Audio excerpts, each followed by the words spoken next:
Welcome today. This is Pastor's Pondering. This is Pastor Phil here at St. Paul's United Church of Christ, downtown Wausau, Wisconsin, and I'm so pleased to have you joining us. We are already entering our fourth Sunday of Lent, and that's quite amazing to me how quickly time goes by.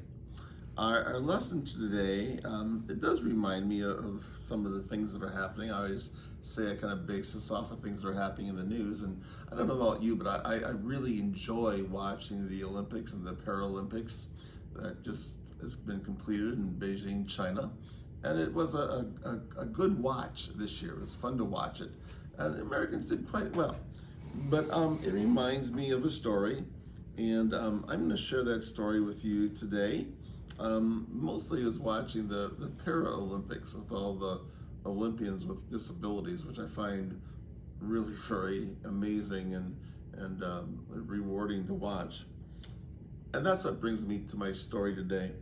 It is from Mark 10. They came to Jericho, and as Jesus was leaving with his disciples and a large crowd, a blind beggar named Bartimaeus, son of Timaeus, was sitting by the road. When he heard that it was Jesus, he began to shout, "Jesus, son of David, have mercy on me." Many of the people scolded him and told him to be quiet. But he shouted even louder, "Jesus, son of David, have mercy on me." Jesus stopped and said, "Call him." So they called the blind man. "Cheer up," they said. "Get up. He is calling for you." So he threw off his cloak, stood up, and came to Jesus. "What do you want me to do for you?" Jesus asked him. "Teacher," the blind man answered, "I want to see again." "Go," Jesus told him. "Your faith has made you well." And at once he was able to see, and he followed Jesus along the road.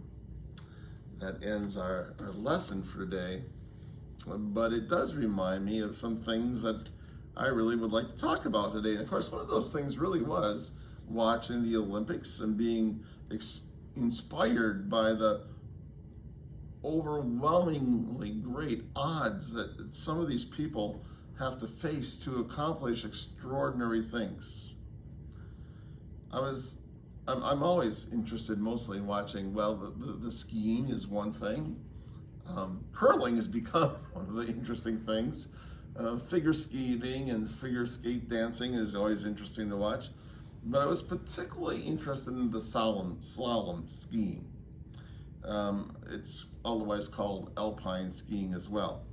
Now, for those who are unfamiliar with alpine skiing, a skill known as slalom skiing, it involves going around short, quick turns and zigzagging down a hill, and that's what it's called.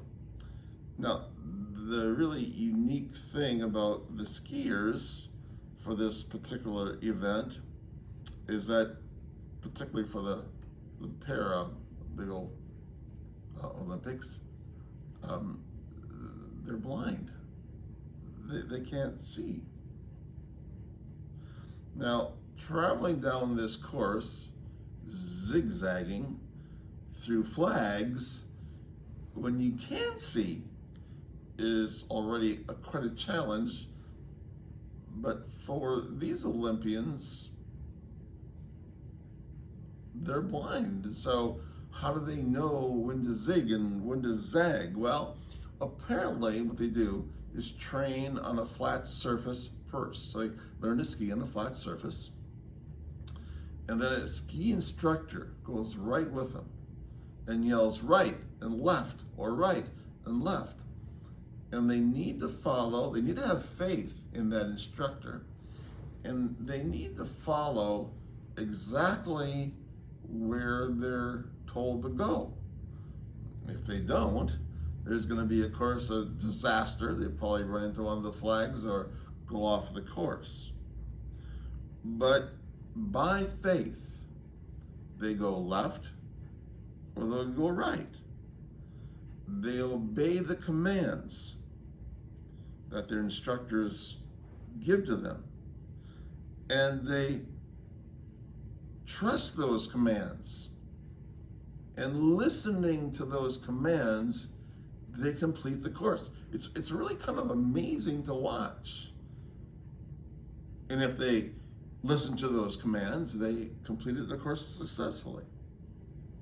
Now, I don't know about you, but I find that pretty inspiring. It's also a magnificent example of living by faith. The sighted instructor shouts, "Left!" and they turn left. "Right!" and they turn right. So they succeed. We're all inspired, I think, when an individual overcomes great odds and accomplishes something extraordinary. To me, stories of extraordinary accomplishments are almost stories of faith. To accomplish something worthwhile in life, we need to have faith. We need to have faith in ourselves. We have to have faith in our abilities. We have to have faith in others, and clearly we need to have faith in God. So here's the good news about faith. Faith absolutely can make a difference in your life. Faith is important to us socially, intellectually, financially, physically, and of course, spiritually. If you have faith, Jesus says, you can move mountains. Even the faith as small as a mustard seed will do. Now that's from Luke 17, verse 6. Faith can change your life. Take the case of the blind man in today's gospel reading. Bartimaeus is a resident of Jericho. And he makes his living by the way almost all blind people in that dreadful time made a living, by begging. Nothing else is available to him. So he sits along the roadside, waiting for people to pass by and ask them for money. Well, one day, a large crowd of people came down the road toward him. He couldn't see them, of course, but he could hear them. They were following a well-known teacher, Jesus. Now, Bartimaeus had heard about this Jesus and heard that he had extraordinary power. So when Bartimaeus heard this, and as Jesus is passing by, he jumps up and shouts, "Jesus, Son of David, have mercy upon me." Now, Bartimaeus is actually making a little bit of a scene here. And others tell him to be quiet, but he won't be quiet. So Jesus stops and calls him. He calls to Bartimaeus. And what follows next is really quite exceptional. Mark tells us that throwing his cloak aside, Bartimaeus gets up on his feet and he comes to Jesus. No hesitation, no embarrassment, just unbridled enthusiasm and with faith. "What do you want me to do for you?" Jesus asked him. And Bartimaeus just simply says, "I want to see." "Go," said Jesus. "Your faith has healed you." And immediately Bartimaeus receives his sight, and then, says Mark, follows Jesus along the road. Bartimaeus could see. Through his faith, something extraordinary happens. Faith caused Bartimaeus to seek Jesus' help in the first place. Ian Fleming is the author of most of the James Bond novels, which of course have been made into a series of hugely successful movies. Fleming became famous and very wealthy because of writing many James Bond novels. Yet shortly before his death, Ian Fleming said, "I'm now ashes, just ashes. You have no idea how bored one gets with the whole silly business of life." Ernest Hemingway, another famous and wealthy writer who came to end of his life, said, "I feel like a burned out tube in the radio." And then he took a gun and shot himself in the head. Many psychologists and psychiatrists are now saying that the higher the civilization is, the higher the suicide rate is. They come to believe that there is no reason to live anymore. There's nothing exceptional or exciting or anything that they need in life because they got it all. We have it all. And how sad that is to see people who have it all give it all up. I hope whatever your situation in life may be, that you aren't among those who are willing to give it all up. You see, it is faith that Bartimaeus had that helped him to see. It is faith that caused Bartimaeus to stand up in the first place, to even come and see Jesus. How many of you have heard about Jesus, but not really responded at all? But Bartimaeus, he believed in his whole heart. Now, having faith, it's always a little bit risky. Being a believer has its challenges. Too many of us today are settling for sterile lives with no real passion, no real power, no real glimpse of the future.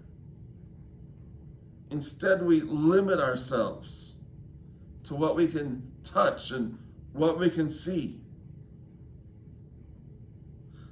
That's not faith. Ultimately, it was faith that healed Bartimaeus' eyes.